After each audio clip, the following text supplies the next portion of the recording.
a market tool, but never looked really at security. So the answer to the question today is like, how do I deploy AI safely? DeepSeek is clearly at the same level to meet us.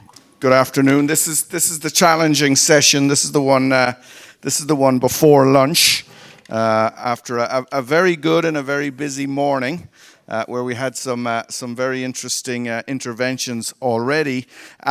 This topic is intelligent threats, smart defenses, autonomous defense, and coordinated defense. Okay, so I mean, we know that cyber capabilities are advancing faster than the legal and policy frameworks that are meant to govern them. We know there's a widening gap. We heard from David, the lawyer from the States this morning, saying that essentially the bad guys are winning. But as cyber operations have become more automated, allies will need more than just national resilience. We need interoperable defense architectures, shared rules of engagement, and more trusted mechanisms for joint responses. And so what this session will try to examine is how transatlantic partners, ourselves in the United States predominantly, but also others, can strengthen our collective cyber defense while preserving elements of trust and democratic legitimacy and operational control. And I hope that we'll discuss several topics. We're going to have it a little more interactive for the second half of the panel, so if you have questions, please join in. But we know cybercrime costs trillions of euro every year, particularly to SMEs. And at policy level and aspirational level, security is seen as very important. We hear constant reference to security and cybersecurity. But is it really baked into the legislation that we have at national and at EU and at global level? So I suppose one of the questions we'll be asking is the cybersecurity community empowered? What does it need to step up more and have its voice heard?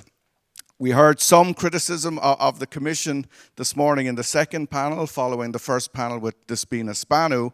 And, it is very, very easy to throw stones at our EU institutions.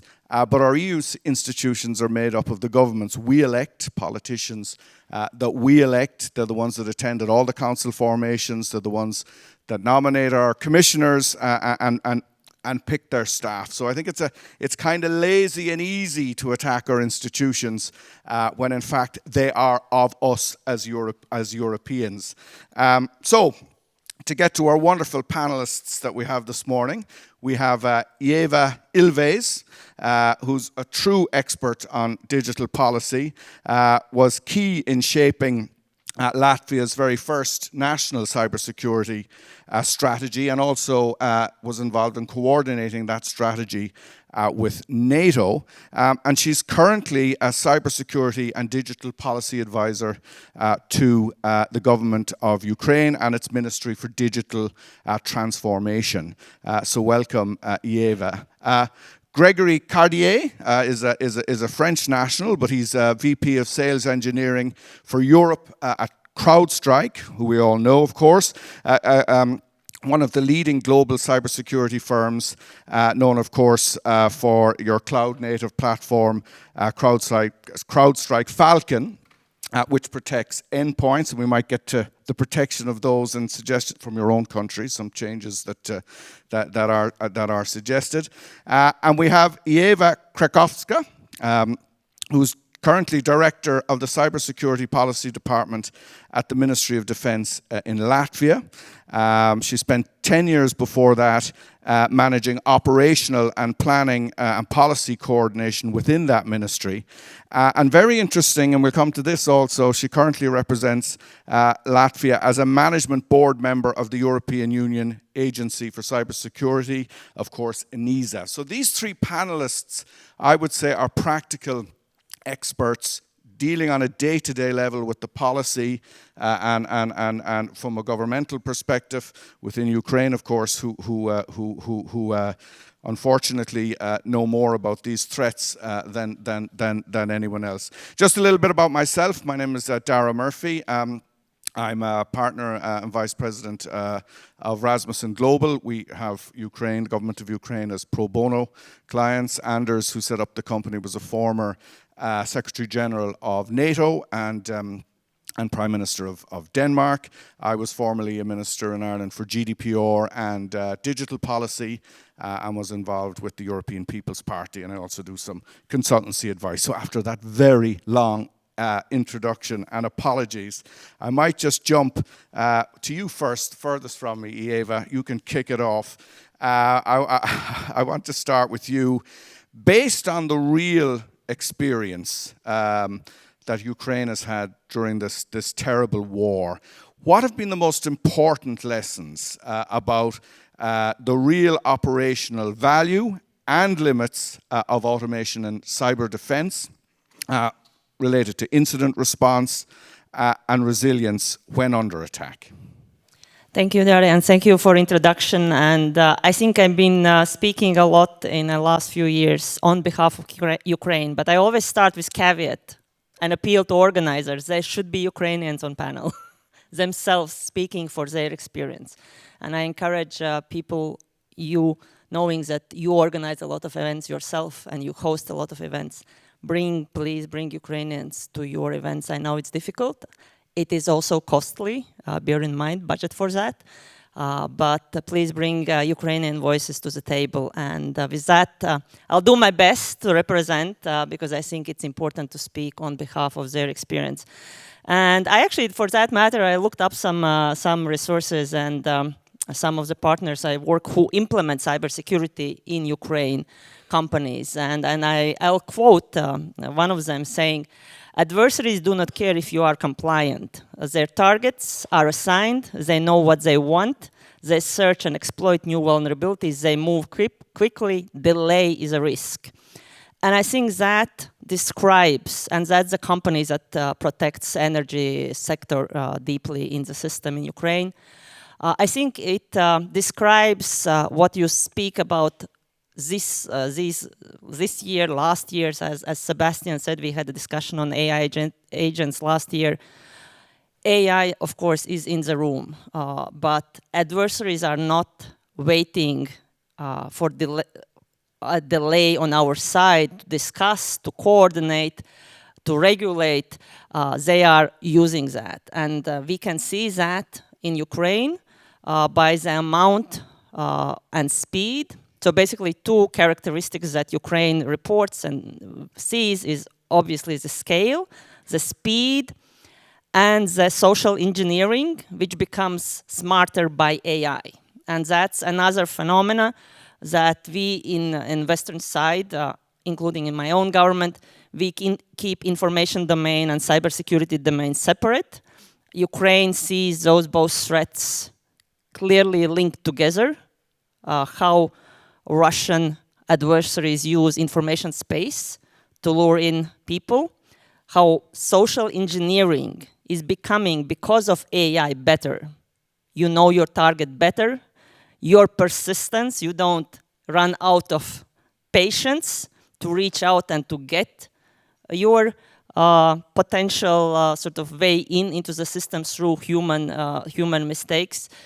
But that, of course, also is a multiplier to apply at scale. And so we see from Ukraine that incidents that they monitor and see growing, but on the other hand, by becoming better prepared, the critical incidents reduces. So the capability to apply knowledge and segment out that only few, that the number of critical incidents that people have to work manually are reducing. So I could see that automation has been also deployed on defense side, reducing sort of the minor and the noise and being able to apply selectively human force to where the criticality is the highest. But I think absolutely learning from Ukraine and from their experiences that you need autonomy also to reply. You need autonomous systems and solutions to reply to those autonomous attacks. And Ukrainians do that innovating every 3 months. The same energy company provider on cybersecurity usually say, we have to update, adjust, change every 3 months. We have to segment, we have to decide and follow, attackers' behavior, and we have to constantly update automated systems. But we do as much as possible keep human out of the loop. So their idea is as much as possible to automate by maybe more frictions, segments that you tackle, but you automate as much as possible to keep human out of the loop, including for physical safety, especially if we speak about energy sector where people are often killed by followed up attacks on the same target. Thank you very much. I want to come back to that, and I will ask you in a minute, are we learning from what Ukraine are doing? Because the innovation there is remarkable across the rest of the Western Democratic Alliance. But I want to come to you, if I may, next, Gregory. You're French, but you work for a large American company that's really at the cutting edge of defending us against us in the West and us in the world, the democratic world, against threats, whether they be autonomous or not. And I suppose there's two parts to my question. The first is, what role do you feel private firms should play in advising governments, whether the Commission, national governments, or wherever? But the follow-on question to that is, do you feel you get a hearing currently? And secondly, is it a disadvantage when we talk about digital sovereignty in the European Union and everything else? Do you think you get a fair hearing? We're all accepting that America has led on the tech, but is our voices that have led on developing the technology being listened to within the institutions that are regulating the technology? And we can argue about whether the regulations are right or bad in a minute. But they're my two questions for you, Gregory. Thank you for asking the questions. Before I answer, I'd like to anchor a little bit the debate with a few numbers that probably is worth taking home. I lead the technical team of CrowdStrike in Europe, and I see every single incident that is out there, either from a statistical perspective and or actually ongoing real attacks, things about like 20 plus a day, where an offender gets in and hack stuff, and stuff is a question to what it means. I just want you to think about a few things. 75% of attackers today, 75% of attackers today are actually organizations that are groups of people that have a desire to make money. We talked about multiple trillion of dollars of money. It's like 2 billion is what they built last year.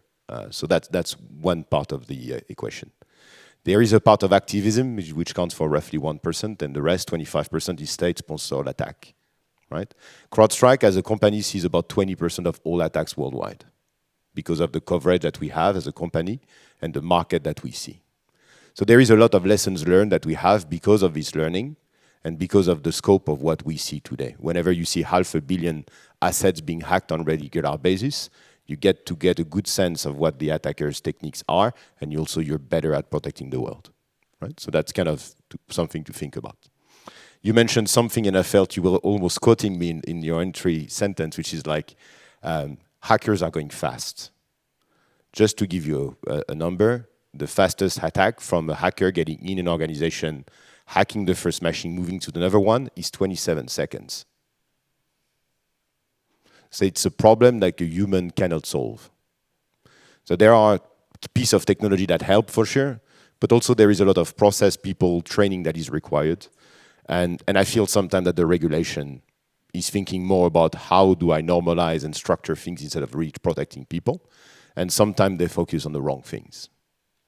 To answer your question as well around Americans being seen as a global thing, CrowdStrike is very European. Or a large part, and I will not say most, it will be a lie, but definitely a very large part of the organization is based in Denmark, when we have engineering resources in there, is based in Romania, when we have a very large engineering data science team, is based in Spain, in France, and we are a global company.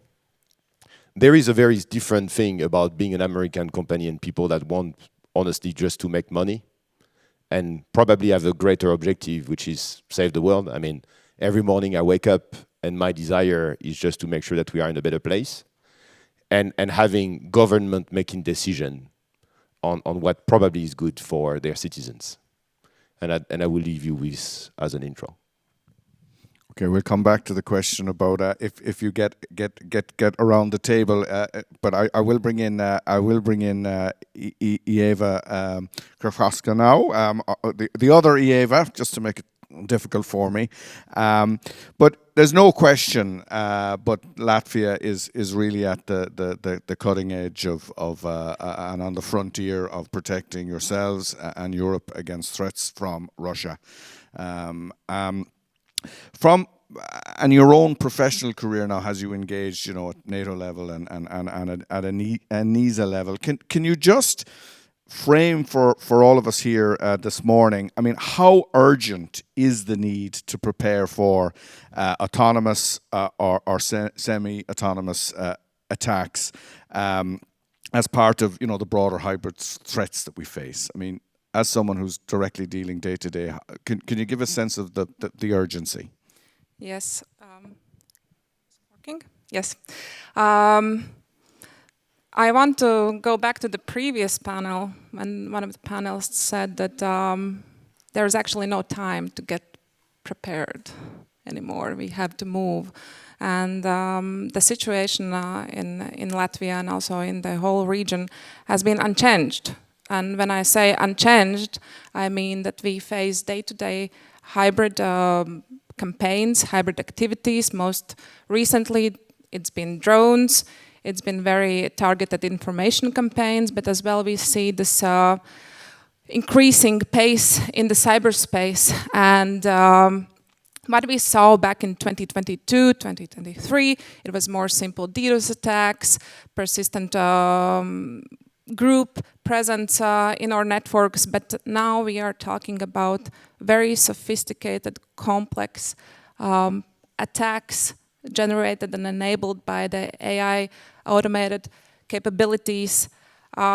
We see more and more cases of ransomware cybercrime as a service, for that matter, where they come in, gain initial access, and then they sell the access to the Russian security services or whom else. And this is basically what we are dealing with on day-to-day basis. And our pace and decision-making and capability development actually does not correspond with the threat landscape we are having in our hands. And interestingly, while we are talking about the autonomous capabilities, we have to also have this reality check what is actually going on in our own infrastructure. And the level of cyber maturity varies between the sectors, between the entities, but in many cases we are becoming more and more aware that there are problems with simple infrastructure management, with the skills, with the competence level of the experts who are handling this infrastructure, which is not cybersecurity problem per se, but it becomes a cybersecurity problem when we are talking about automated attacks on a day-to-day basis. Okay, so I mean, would it be fair to say that in a different way, of course, than Ukraine, your country and indeed Europe in general is already under attack from Russia? The public just doesn't seem to fully perceive it that way. I would say for a couple of years already, but and that's why it's so important to actually be aware of this, and it is very important to invest in data-driven cybersecurity defenses. And Latvia in the past year have worked heavily on driving this capability development, moving from basic sensor networks to actual SOC network, nationwide SOC, which allows us to see more, to act proactively, not just to react on the incidents afterwards. And in the combination of our targeted and carefully selected threat hunt operations, this has led us to the better situation where we can actually proactively defend ourselves and have incidents with less impact. The volume of the incidents are skyrocketing. The incident levels are higher than in 2022, despite all of the efforts, but the incidents with the impact are getting less and less. So the incidences are significantly higher, the technology is higher, the machine speed is there. Ieva, just to come back to what the rest of Europe and maybe the rest of the world has learned, like how has Ukraine coped? How is it coping? And what would your advice be to other allies, particularly in the context of machine speed attacks? Well, I think the best way, and that's partly an answer to the question, the best way to learn from Ukraine is actually to be in Ukraine. And it goes to military components, but it also goes to cybersecurity. And CrowdStrike being in Ukraine, or Recorded Future, or all the other technology companies who are in Ukraine defending their networks, sometimes pro bono, sometimes with donor support, sometimes with governmental support.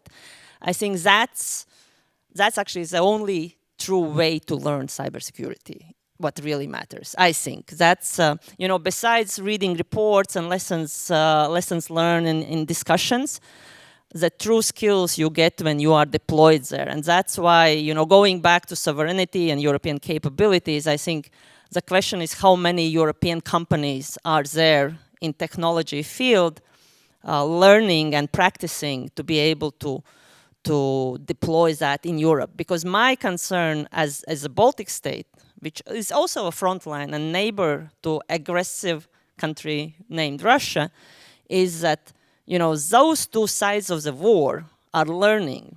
It's true that Ukrainians are learning, but it's also true that Russians are learning. So that skill that Russia learns can be deployed anytime against the Baltics, anytime against any European or global country. And I think that's going back, are we learning and how we learning? I think the only way to learn is to be there. Yeah, and so both to your point about enabling global SOC at the state level and being there, so we support the Ukrainian government. They've been pretty public about that recently. And we learned the new attack techniques that we see from their different hacking groups, let's say, because there is actually more than one. Thinking that there is a state that does something is a view, but the reality is each state has multiple sub-agencies that are focused on finding specific attacks and then distribute them. We talk about speed. The Russian government has been building a malware called LameHug. Raise of hand for people that heard about this, LameHug. So LameHug is a piece of software that is absolutely, truly incredible. You just drop it, it does nothing. And then at the other end of the world, or wherever people are, you're going to have a hacker that say, give me admin rights. And the machine will figure out how to get it done. This is based on a piece of tech that is enabled by Alibaba called Quent. But the reality is, there is a piece of work that is truly incredible called DeepSeek, and probably you've heard about that name. They just released a piece of software that is clearly at the same level to Mythos. So as CrowdStrike, we are part of a project with Mythos when we got early access to the product. And we see comparable level of threat finding. Right? What does that mean is from the moment there is a vulnerability disclosed to the moment it's being exploited, you have to think that there is a gap that was about 27 days last year. It moved down to 6 hours. So whenever you see in the news that there is a vulnerability that is hitting someone, in the next 6 hours you're going to have someone using it. The question is really how do we prevent that, right? So agentic AI has been the topic for this conversation and this conference. It's probably the only way we have today. There is probably going to be a new piece of something that comes in the next few years that will probably be better. But there is an aspect that I want to think about that is economical. Whenever you think about using Mythos or this Opus 4.7 model, like kind of the most efficient model for finding threats, they are very costly. If you think about using DeepSeek that's at the same level of performance, you buy a MacBook Pro, $4,000, you run, Just you pay the cost of energy, you run a model that has a similar level of efficiency. So if you think about this 25% of the state-sponsored hacker that has, I would not say unlimited resources, but definitely war money capabilities. You give now the same type of money and same type of capabilities to the 75% of the threat actors that might not have the same financial power, but definitely have a great reward if they were to be able to really use AI. I want to just maybe slightly refer to the first two panels that we had this morning, where there was kind of an emerging discussion and disagreement, maybe too strong a word, but certainly a broad debate about this America is the innovator and Europe is the regulator. And which is pretty hard to dispute in some ways. Nonetheless, much of the regulations that come from Europe end up spread across the world, and conversely, much of the technology that comes, as we've discussed, from the States ends up globally as well. So there's no question, but there is an interconnection. But Europe, when we regulate, and we look at GDPR, which is spread right around the world, and now every policy and every company that's 100 people has to have a data protection officer and so on. Environmental regulation and laws as well have been mostly born in Europe and have spread across many parts of the world. I know there's discussions about competitiveness and so on and so forth. But we don't always get it right either in Europe. When you look at some of our rules, you could say NIS, good. You could say GDPR, okay. But when you look at others, like what's happening currently in France with encryption, you could argue the Digital Markets Act, a market tool, but never looked really at security. Is there a need, when we talk in terms of regulation and rules in Europe, that we embed more security consideration, whether security assessments or whatever, in national, but particularly EU rules? And I might start with you, Ieva, if you don't mind, and if you can comment, because you sit around the ENISA table, but do you feel your voice then is heard at the higher levels of the Commission or at the European Council, that your security concerns that you and your colleagues have, do you feel you have a voice? And to comment on the broader question of security proofing legislation in Europe. Well, thank you.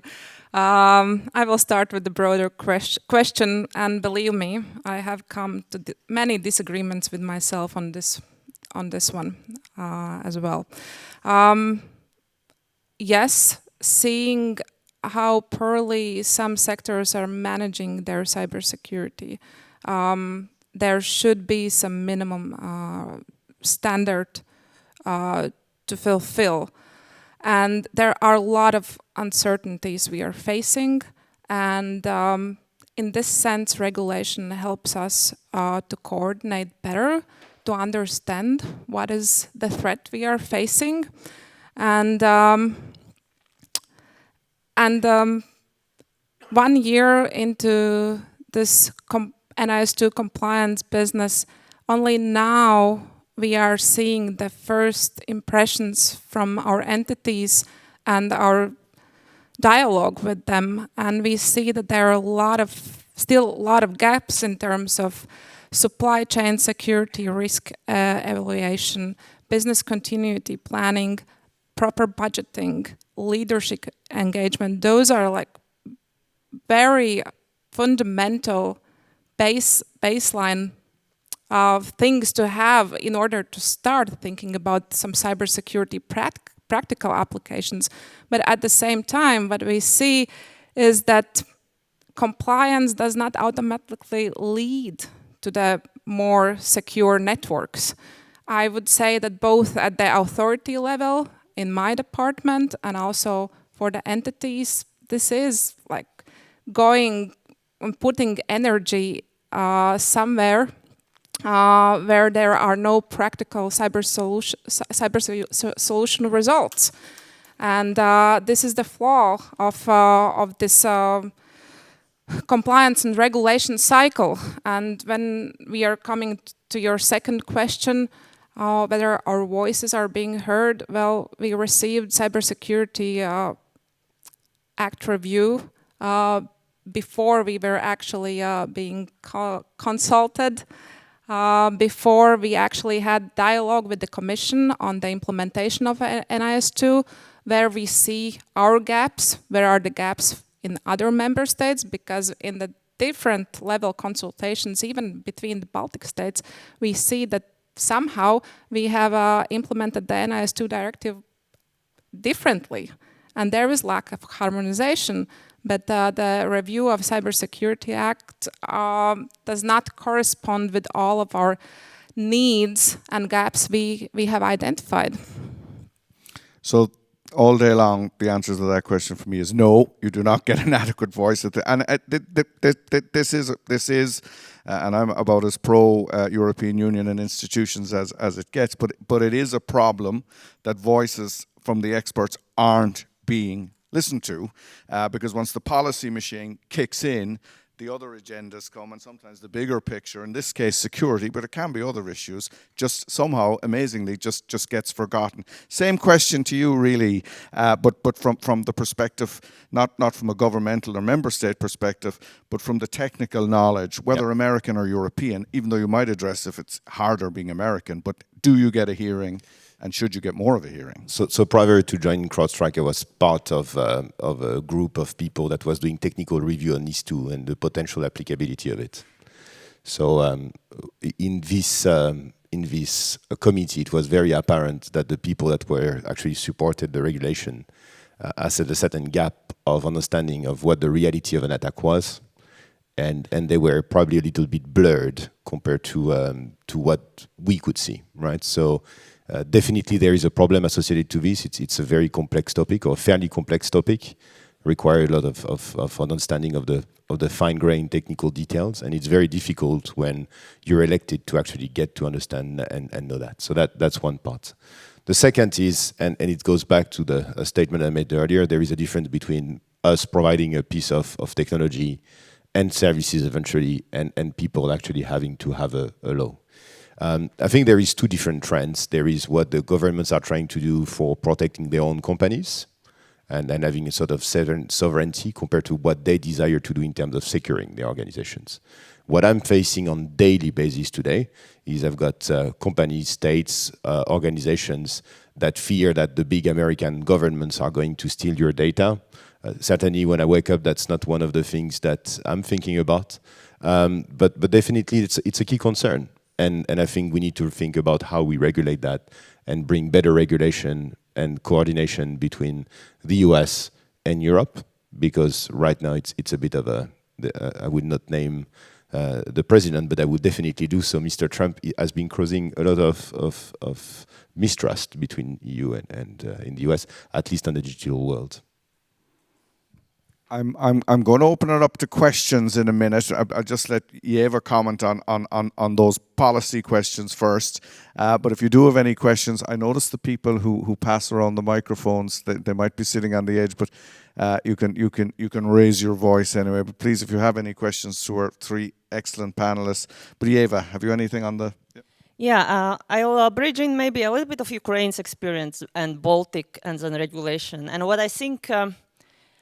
What I learned from Ukraine, and I have to say I'm a great admirer of Minister Fyodorov, who used to be digital minister, now defense. And I think one of the big magics they have is that you have to be focused and prioritize. And he's very clear what is the objectives that we are trying to achieve with the following actions. And I think in many fields it might be different, but I think in cybersecurity, the objective between transatlantic coasts does not differ. I think we face the same adversary, and we face the same challenges now with AI technology, with DeepSeek, as you say. So I think we have a clarity of objectives, but we are not good in articulating them, prioritizing them, and then backing up by action to achieve that exact objectives that we settled. And I think quite often we jump between Europe now needs to catch up not only with security because the aggressor state is at our borders, but we also have to catch up with competition, which is also a true challenge. But coming from Ukraine and Baltic states, I mean, we, at no case, we're gonna compromise security versus competition. So we have to get both done. And I think those conversations quite often don't happen in the same place. The people who worry about competition not necessarily are the people who worry about security. In Baltic states, those are the same people because we can't afford competitions that can compromise our security. And if we will have to take a decision in the market on procurements, be it government or private sector, we're gonna do security analysis. And if American products will be better, we're gonna procure American products because our national security is paramount for us. So that just sort of going back to what is our objective and then how we prioritize.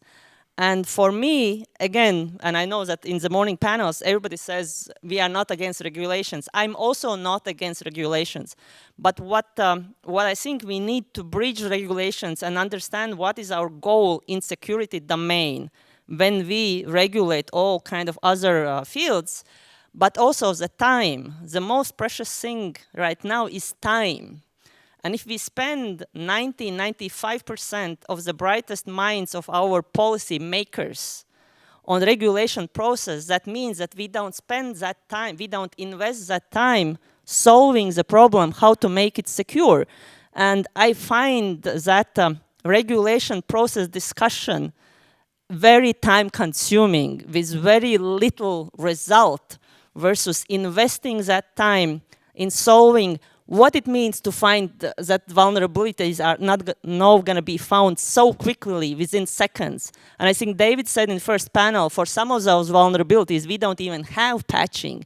So are we tackling these questions? I think in Prague, we had a good discussion at GlobeSec where somebody said, by the way, pen testing automation will be illegal because in some countries, so what do we do with automatic vulnerability patching, which might change the system's design? Is that now becoming illegal? Is there an obstacle to objectives that we need to achieve? So I think we spend by far too much time on discussing regulative process rather than bringing in industry people and saying, this works, this doesn't work. If this doesn't work, what needs to be fixed? Fyodorov's favorite question, we need more drones. Oh, drones can't be procured. Why can't they procure? You go down to the essential problem, why some things, as you set an objective, can't be achieved, and you remove those obstacles. So the only regulation comes in only when you need to either remove obstacles or enable something. And I think security is right now needs that sort of very focused, objective-driven approach. And we can't afford to really lose that time in discussing processes. And you can learn that from Ukrainians very well, not only that they are skillful to innovate, but how do you are efficient to reach that goals that you have defined yourself. So I think in Europe, that's where I feel a big lack, and I feel that we still discuss security in one silo's domains and competitiveness in others, and we need to bridge that. But I think in Baltic states, it's clear when you have to choose, you're gonna choose security.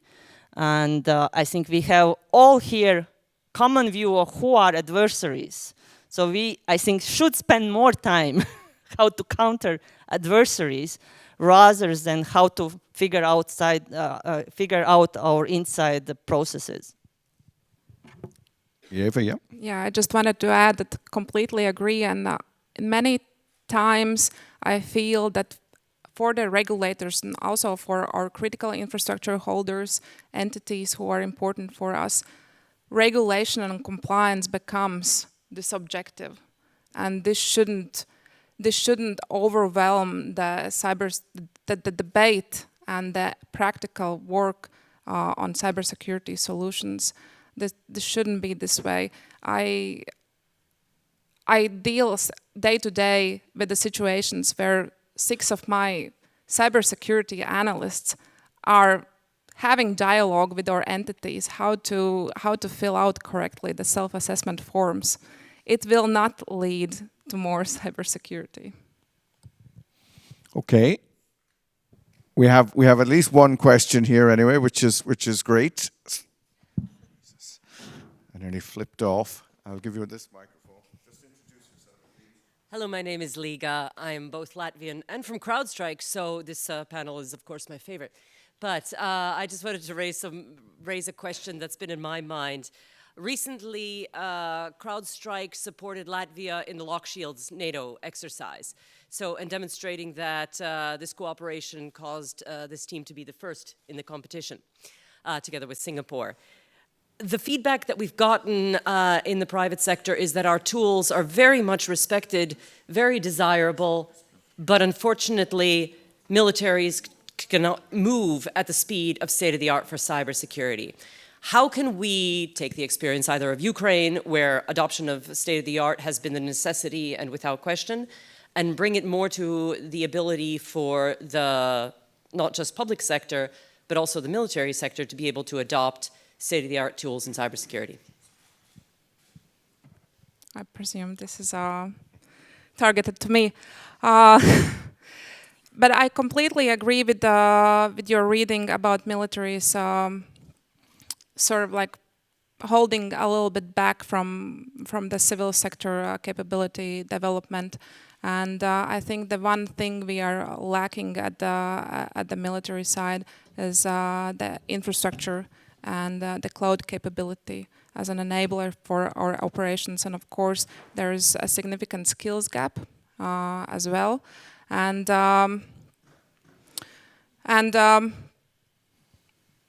the main problem also, what is keeping our minds busy, is how to integrate this capability with civilian sector to have the full operational awareness of what is actually going on, because the solutions we have right now are strictly on premises.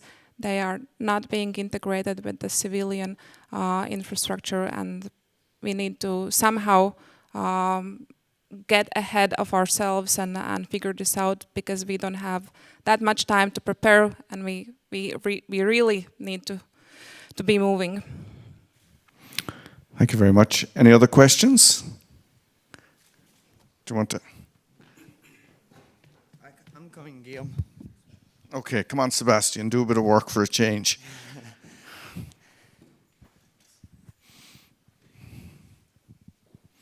Hi, I'm Guillaume. I work at the French Cyber Command, and I have a question, I think, which is more targeted for Gregory.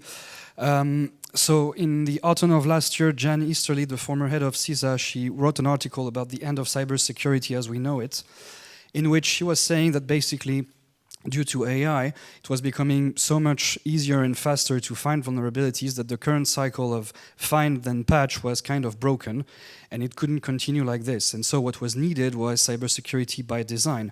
And so my question is, do you think, well, first, what do you think of the diagnosis? And second, do you think it's realistic to move towards cybersecurity by design without government regulation, considering that cybersecurity, as it is today, is a center of cost for companies and not a center of profit or value, and that basically the urge is to rush to market rather than provide the most cyber-secure product? Thank you. So the point is absolutely fair. It was very visionary, because the reality is we only see now the use of AI actively used by threat actors to actually find threats. Kind of because I love numbers, 260% growth in terms of AI built piece of code to do exploits by the Chinese government last year. Right? So that has been a tremendous change.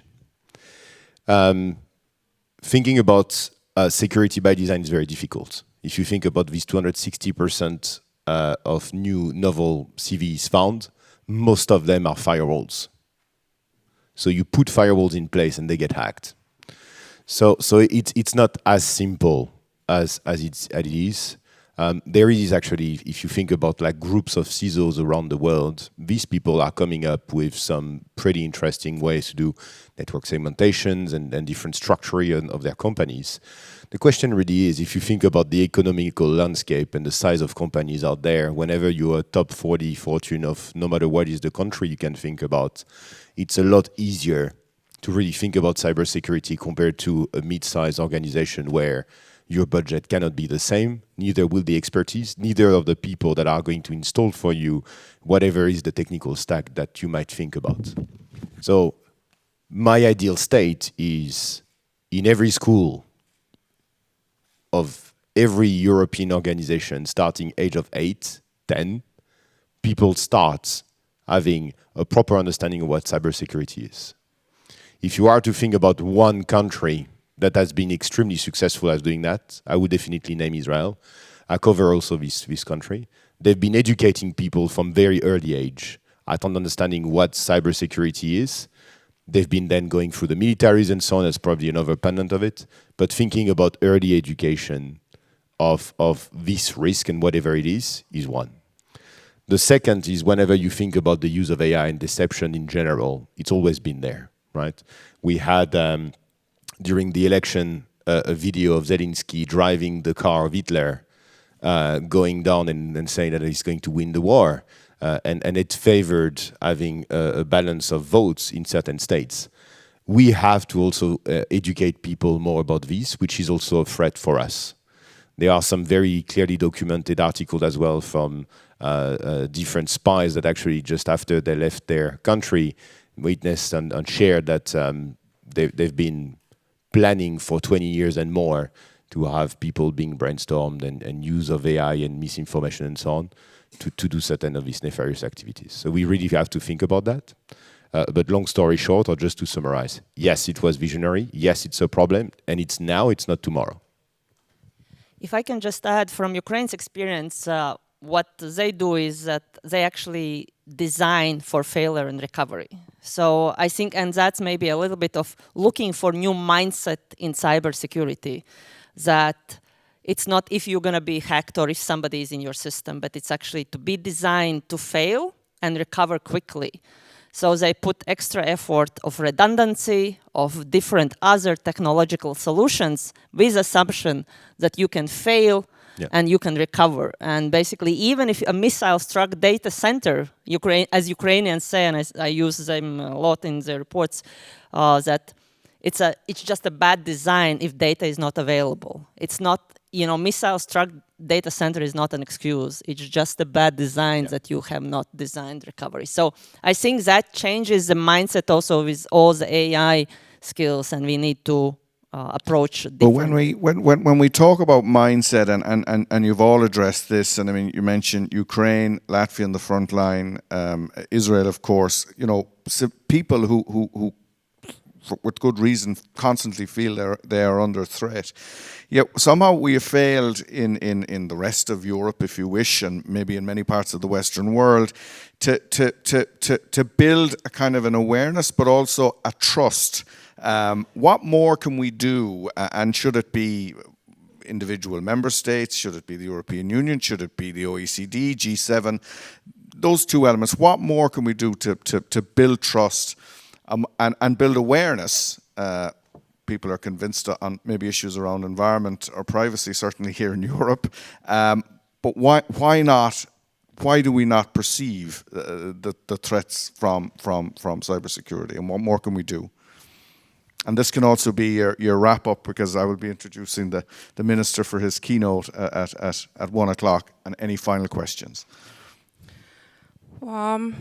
Regarding the awareness and what more can we do, I think that this is the change of the mindset, that the threat is real, because you don't see it on daily basis, and that maybe it's not impacting you. It might seem that it's not real, but many more people are getting affected by every single day. Previously, we saw attacks on the state institutions, critical infrastructure. Now, every other citizen is being impacted. Every other SME is being targeted. Everyone have become a target for the cyber attack. And I think this is the hard way how to learn and how to change the mindset. But looking into the future, it's hard to predict the possible scenarios, but it is clear and safe to say that Russia and other actors will be our main headache, so to say. And this calls for more centralized approach, I would say, to be less fragmented between the nation states, to disperse the investments and bring maybe them closer to the front line where they're most needed, and to actually put the resilience and data-driven and AI-driven cybersecurity as a strategic priority. Gregory, yeah. And just a bit of a statement from the CIO of Mistral. I don't know if CEO of Mistral, I don't know if you've seen this interview, but he made a very open statement about one of the biggest problems for European companies to bring innovation in the market is every time there is a need for having his LLM being deployed in Europe, he has to go through set of validation, regulation, and so on that is prohibiting him to really go and address the market. If we were to have a global regulation, back to your point, definitely Europe would get a bigger chance because the market would be bigger to really go after actually and serving or helping Europe. So I'm deserving, but it's probably against CrowdStrike in that sense, but I truly believe as European that we really have to think about this. Ieva, any final comments? Yeah, I think actually we are doing, in cybersecurity community, I think we are doing rather good job. And I think what can we do more as a community and policymakers is actually give answer how to be secure. So remember, Europe is small and medium enterprises market, a lot of small and medium companies. And if you give them answer, so the answer to the question today is like, how do I deploy AI safely? I think cybersecurity awareness is there. Davos report shows more than 70% companies are aware of these risks. But then the next question is, what do I do? How do I deploy? And if the answer is go read AI Act, I don't think that SMEs actually can do that with that anything. So I would really encourage, I think we as a community between transatlantic community, we trust each other and we work in cybersecurity together. But we need to speak up and offer practical solutions how to deploy and how to be in these very changing times of technology, how the businesses can be secure. And if on the way we find that there are obstacles that doesn't let us to implement them, then we turn to politicians and we ask them to remove. And sometimes it can be legislation and regulation that needs to enable that security. And I think we had in Prague, in Globsec, we had a lot of discussions as well. I think in a policy level, we have a political arguments for many reasons. But in practical level, we actually in cybersecurity community, we are very aligned. So I think we should keep doing the good work in practical and scale it as much as we can. And if that perception that US and Europe doesn't get along in tech and cybersecurity is a good deception for Russia, maybe if that works, we can keep that policy quarrel out there, but really focus on practical outcome. I think there's no doubt when we look at how we defend ourselves against cyber and other attacks, we share the same enemies, both sides of the Atlantic and indeed around the world. It's absolutely clear, and therefore we have to work together to find the solutions. And I just forgot, I wanted to add, so the great news, ENISA finally got access to Mythos. And now, for me, is a question, will they come back with a concrete, practical how? Did we learn, like, will we scale that knowledge in a very practical, applicable way to help companies, businesses, banks, to prepare? Or we're going to get a very sort of long report of lessons learned in coming 6 or 9 months, approved by ENISA board eventually. I'm really trying to push us to be more operational, that when ENISA gets hands-on experience, that they scale it quickly to help businesses and companies. That's your task, Ieva. Okay, a very good conversation. I mean, there is huge complementarity between the United States and the European Union. One side maybe marginally more innovative, one side maybe marginally more regulatory.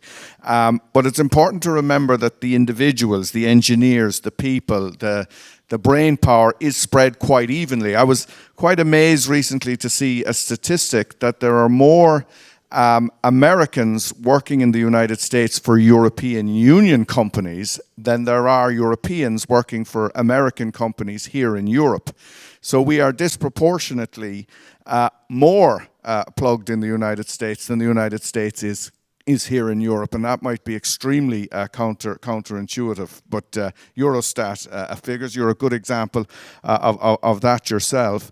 And therefore, we really need more trust. I mean, it's okay, we can compete about whether we sell Irish whiskey or bourbon or some of the more commercial products, but when it comes to our security, whether it is the G7, as I said, OECD, or whatever the format, when it comes to our security, we need to continue to work with our American friends and have a greater understanding of some of the differences that we have between us, but learn from the technical. I think that's my key takeaway today. We have got to listen. Governments must listen to the people designing the products, who understand the products. Fine to regulate, but at least have an open ear to the expertise that they have. There is a difference between politicians, civil servants, and engineers. So thank you very much to my panel, to both the Ievas. We have to stay seated, and to Gregory.